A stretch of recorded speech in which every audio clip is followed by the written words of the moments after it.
A severe thunderstorm in Gauteng late yesterday has caused flooding in some parts of the province.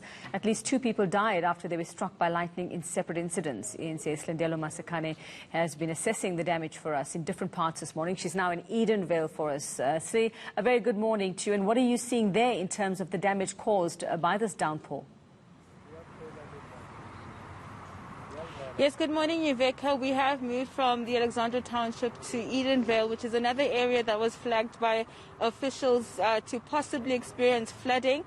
Residents were advised to avoid low-lying areas, and unfortunately we saw from those thunderstorms late in the afternoon yesterday, 2 people dying, a woman in Melville as well as a man in Edenvale who was struck by lightning.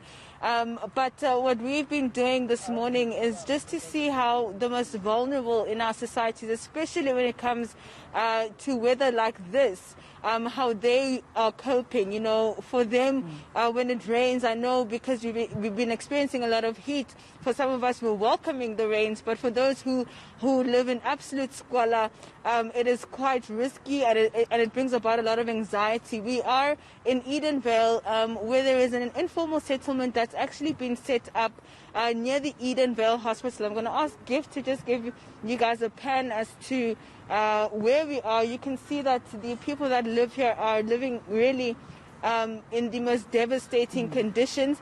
They've actually settled close to the Edenvale Hospital, but also where they have decided to build their makeshift homes is right underneath electricity pylons. And we know how dangerous it is for people to be building underneath these electricity pylons, but for these particular community members, they really don't have a choice.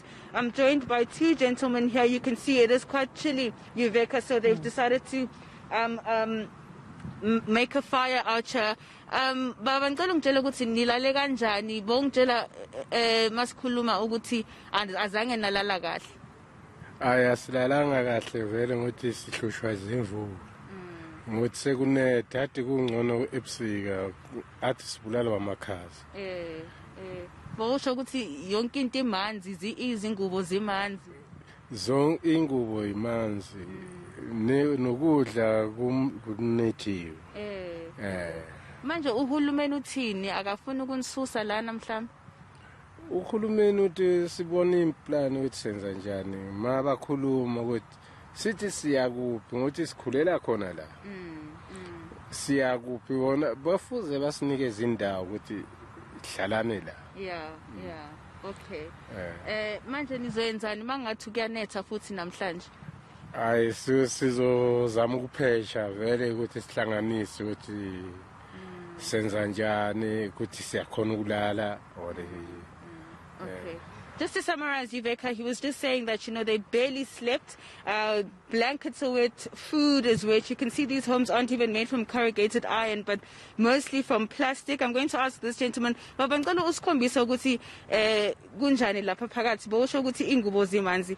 This gentleman is just going to take us to his home, where he was telling me earlier on that all of his blankets are wet. The food in his house is also wet, and he barely slept a wink last night because of how the rain essentially just left his place very, very damp. You can see it is quite a small space.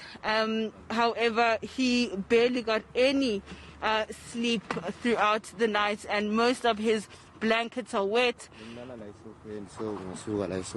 Oh, okay. The mattress bongali, nali sofa limanzi lonke na amabhakede lapha kugcwele amanzi. Ngena amanzi. Yeah. So ngawisa mattress. Alale mattress. So, as you can see, Yuveka, he says that the mattress was wet, so he had to sleep on the couch, but the couch is also now wet, his blankets are wet, and he doesn't know how he's going to possibly get through tonight if we experience the same downpours that we saw earlier in the afternoon yesterday. And yes, Lee, like you say, it's things that we all take for granted. We want the rain, but we don't think about this kind of damage that you're seeing and just how people have to live with it. I'd be very interested to know what kind of support or help is available for people who are living like this, especially at a time like this. What's around them? Has anyone come to actually say, can we help you, or do you need shelter? Can we take you to a local church or anything like that? Not at all. Many of the community members in this particular area, when I came through, they were actually wondering if I was coming with any assistance, and unfortunately I didn't have anything for them, but they are desperate for anyone to just come and bring, whether it's blankets, whether it's food, whether it's anything to just keep warm, because it's unclear whether, how long these rains are going to last, but they don't have a choice. They don't have anywhere to go. I asked them, do they have any place besides this one to go and take shelter? And they said this is their home. This is the place that they call home, so they don't have anywhere else to go. But they are asking anyone who can help to come and assist them, because it's a dire situation for them, but they don't have any other choice but to be here. No one should have to live like that. Thanks so much, Slendelo Masekane. She's assessing the flood damage for us after those rains, and with more expected, that situation is about to get worse.